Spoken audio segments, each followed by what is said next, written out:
FIFA World Cup Brazil. Interestingly, the best two performances that Nigeria has had at the World Cup, Pt1 was part of it. In 1994, we lost out to Italy in the second round. In 1998, we lost out to Denmark in the second round. Pt1 was in the midst and was active in all of this. But let's hope that Keshi will do better than all of that and maybe give Africa a best performance ever at the FIFA World Cup in Brazil. All right, let's come now to some other issues we have to talk about, Dumnodi, very quickly on the program tonight. Yesterday we talked about the Golden Eaglets, but the story is that the Golden Eaglets have safely arrived in Togo. They'll be taking part in the WAFU Under-17 competition, also called the President's Cup.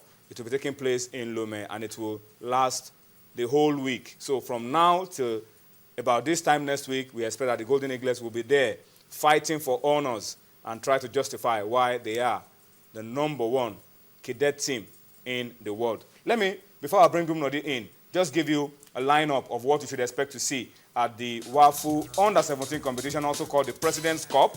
The fixtures are shown on your screen. Tomorrow, Nigeria will be on duty, but that will be the second game of the day. The first game, the opening game of the competition, will see Togo against Benin Republic. That's the first game of the competition. Nigeria plays the second game of the competition on Saturday. Tomorrow, we'll take on Niger Republic.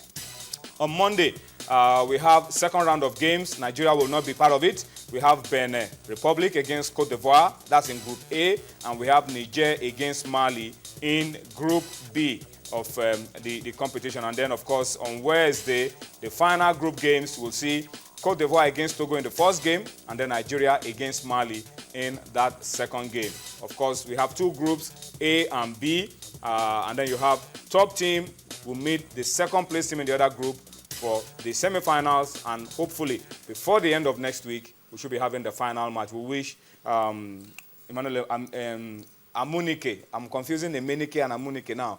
We wish Emmanuel Amunike the very best of luck. But Dumnodi, the boys have settled down in Niger. You saw the Golden Eaglets, and of course we brought the highlights of the game they played against Pepsi Academy on the show tonight. They look like a free-scoring side. Are we going to be expecting too much as world champions to go to the tournament and show some quality? Yeah, we have to show some quality, but we must expect a stiffer opposition because we've won the World Cup. So all eyes is going to be on the Golden Eaglet.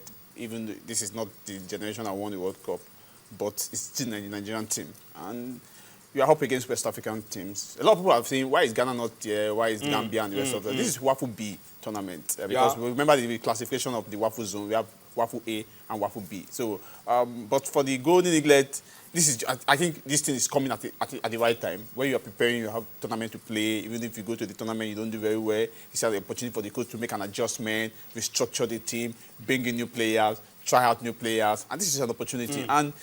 But the way we are going about this preparation, I think the tempo is still very high. It's still very high. And these guys are keyed into the tempo. And look at the kind of football they played. Even though a lot of people say it's a Pepsi team from Lagos. But put it across, Pepsi across Nigeria, you can still get the same kind of performance from the Golden Eagle. Even though the scoreline may not be 9-0, but the Golden Eagle will show their real stuff, the quality they are made up of.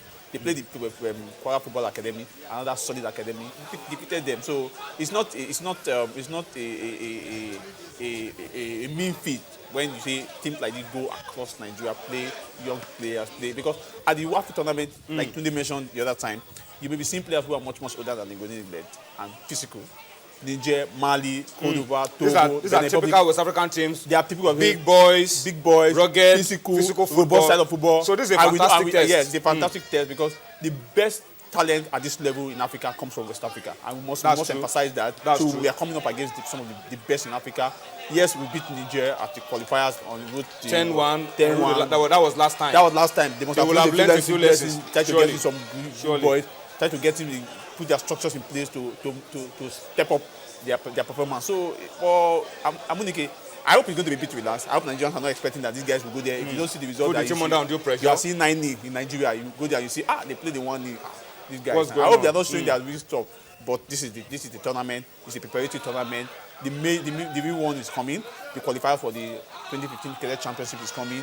So we must give them this opportunity. Go outside this country, play football, get exposed, get more used to other teams, because you may come up against this team at the African Cadet Championship. Who knows?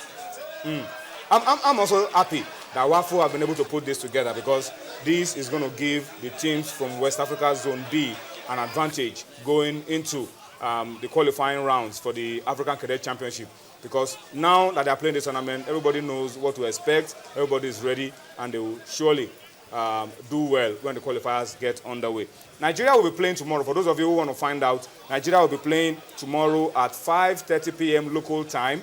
That's in Togo, and that will be 6:30 p.m. In Nigerian time.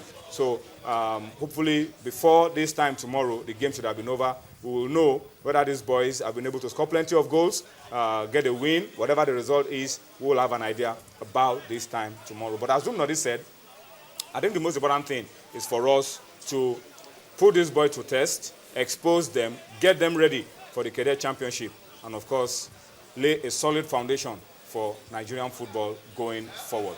All right? So we wish the boys all the best of luck as they go on to battle for honors in Togo at the WAFU Under-17 competition, also called the President's Cup. All right, let's come from that level and talk about club football. Yesterday we talked about Nigerian teams on the continent not doing too well. Dumnodi, you can run through this for us. This is another busy weekend for Nigerian clubs, for the only Nigerian club, the only surviving club we have on the continent, because it's time for the CAF Confederation Cup, first leg final round. Very important round. If you qualify from this stage on 2 legs, you go to the money spinning stage in the Confederation Cup. We have Seven Sport of Cordoba against our own Bayelsa United. Bayelsa United traveled yesterday. They traveled today at 2:30. 3:30. Well, let me tell you one thing about the Bayelsa. They went with 56-man delegation, 20 players and 36 officials. More than enough for the game, and they look very prepared. They left this country with their best legs. Their best legs. And that's comforting. That's good news. Olufemi Adebayo. We have the Benenua Solomon Jr., Bernardo Kowanta, Eric Frimpong. Those guys, they are tested guys. Tested guys. So we are expecting a good result. Yeah, because of the kind of proposition the Ivorians will bring on Sunday. El Ali will be taking on a Difa Jeddah, that's the club from Morocco. We have AC Leopards against Mediama of Ghana. Kaizer Chiefs of South Africa against ASEC Mimosas of Cote d'Ivoire. Another big game. Cotton Sport against Petro Atletico of Angola. Massive game. That game we played in Garoua, Cameroon. We have Oria of Guinea against Etoile du Sahel, former winners of this tournament. And of course, the last game in Canada Red Devils of Zambia against CF Bizatin, the conquerors of Warriors. All right, so that's what it looks like. The final round, first leg, CAF Confederations Cup. We wish Bayelsa United the best of luck. We hope they can get a result in that one. For Kaizer Chiefs, they are parading a weekend side because they want to focus on winning the South African ABSA Premier League. All right, let's come home and talk about games to be played this weekend, March day 7 of the Globe Premier League. Dumnodi, I think we should just ask the LMC. We were getting used to the culture of playing Friday games to start off the week, to start off a new match day. Suddenly, no more Friday games. Anyway, we are throwing this open to the LMC. Why? The Friday game would have been Bayelsa against Eyimba. Okay, so Bayelsa traveled today, so that game that's has why. been put on hold. Okay, that's why, and that's the first fixture. Okay, that would have been our Friday game. Bayelsa against Eyimba. Dumnodi, thank you for the clarification. So Bayelsa Eyimba supposed to be a Friday game. It's cancelled because Bayelsa have a continental date in Cote d'Ivoire. We have other fixtures. Sharks against Nasarawa United. Sharks, very decent side. I've seen them play a couple of times this season. They are very, very good, although they need to work on goal scoring. Nasarawa United have struggled a little bit, but they are waking up, and it looks like they are back to form. Aqua United against Pillars easily.